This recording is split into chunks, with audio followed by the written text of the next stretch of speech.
Почитувани представници на медиумите, почитувани граѓани, со оглед на тоа дека денеска се високи температурите и да не стојат новинарите на сонце, би започнале на почеток со промоција на нашиот слоган за оваа изборна кампања, за предвремените парламентарни избори 2020 година. Слоганот е последна шанса. Би сакал да го прикажам како ќе биде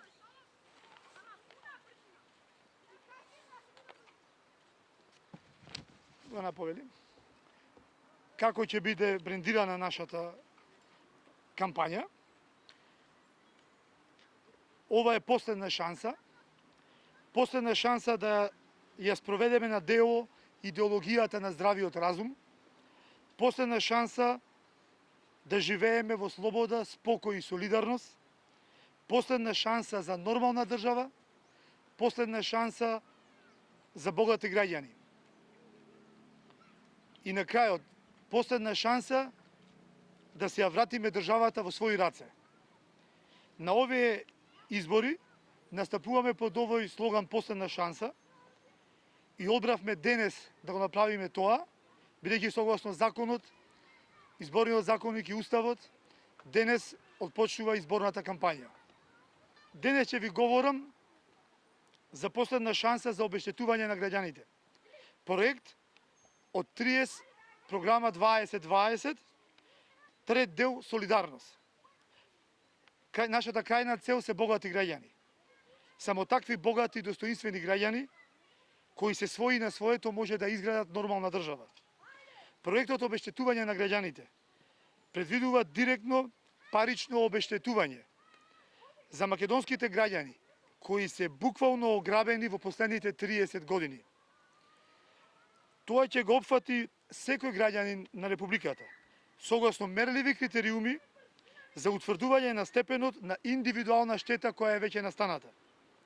Износот на средствата за обештетување е 1 милиарда и 500 милиони евра или 300 милиони евра во 5 години последователно, почнувајќи од буџетите од 2021 до 2026 година. Граѓаните до сега поднесоа многу неправди, високи трошоци, тоа се одрази со жртви и загуби во квалитетот на живење. Транзицијата уништи многу семејства и човечки судбини. Тоа не е од денес или од вчера. Ова не е од оваа или онаа влада, туку за цело време од досегашниот транзицијски период, од осамостувањето на Македонија до денес. Само преку правична распределба на богатството во земјава ќе исчезне ова горчливо чувство на неправичност ке секој од нас и антагонизмот помеѓу сиромашните и богатите. Од тоа интерес ќе имаат и едните и другите. Со тоа ќе постигнеме внатрешен мир и чувство на правичност, со цел да се намали оваа опасна тензија во општеството.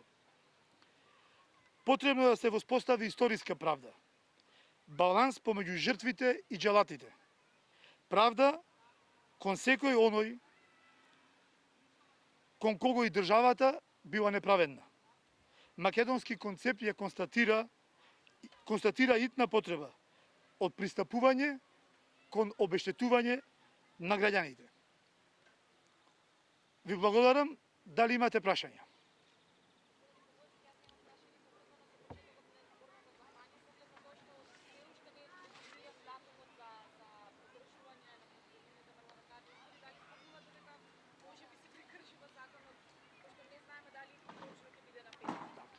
Согласно уставот и законите, изборите треба да бидат на петти. Ние денес го почитуваме, практикуваме законот и токму го направивме овој настан, за да покажеме поинакво политичко поведение, за разлика од оно што до сега го гледаме. Не постои самит или совет на лидери. Они се тотално надвор од уставот и законите со тоа пазарење со изборниот датум. Изборите беа легитимно распишани. Во оној момент кога владата донесе уредба со законска сила, ги одложи времено изборите до денот додека беше во важност уредбата. Согласно уставот, Важноста на таа уредба престана денот кога престана вонредната состојба. Со тоа продолжуваат сите процедури, изборни процедури, онаму каде што застанаа. Одбивањето на владата на Република Македонија, каде што е највиновен премиерот на владата Оливер Спасовски, и одбивањето на ДИК да ги спроведе изборите, каде што е највиновен председателот на ДИК, господин Дерковски, Оливер Дерковски, е неприфатливо поведение, она што го гледаме 30 години, а тоа е пазарење на сметка на законот, тоа не е владење на правото во земјава. И денес, ако имавме чувство и будна јавност, требаше да биде крената цела Македонија на нозе, зашто денес политичките лидери направија буквално државен удар, суспендирајќи го комплетно уставот и законите. Од денес Македонија влегува во тотална патрократија, односно тотално владење на двајца или тројца лидери кои се пазарат како на зелен пазар со иднината на оваа држава и овие граѓани. Дали има друго прашање?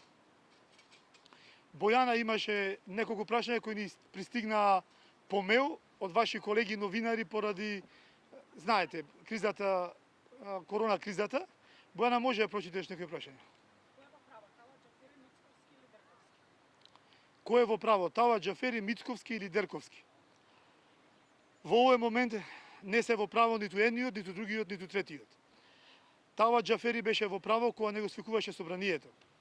Сега Тала Џафери се става врз уставот и целосно неовластено ја зема правдата во своји раце, односно го политизира процесот на изборите. Тала Џафери де факто не е веќе председател на собранието. Тој е еден меѓу еднаквите. Не може да немаат мандат 119 пратеници, а само Тала Џафери да има мандат. И неговиот мандат завршува заедно со мандатот со сите негови 120 колеги.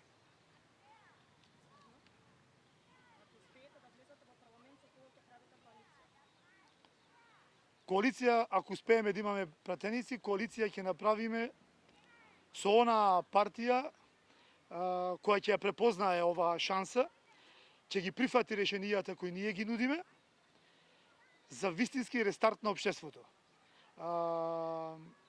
Доколку не е подготвена да најдеме таков партнер кој е вистински подготвен за длабоки коренити промени во општеството, ние ќе отфрлиме таква коалиција и ќе инсистираме на спроведување на проектите кои ги ветуваме за граѓаните на овие избори.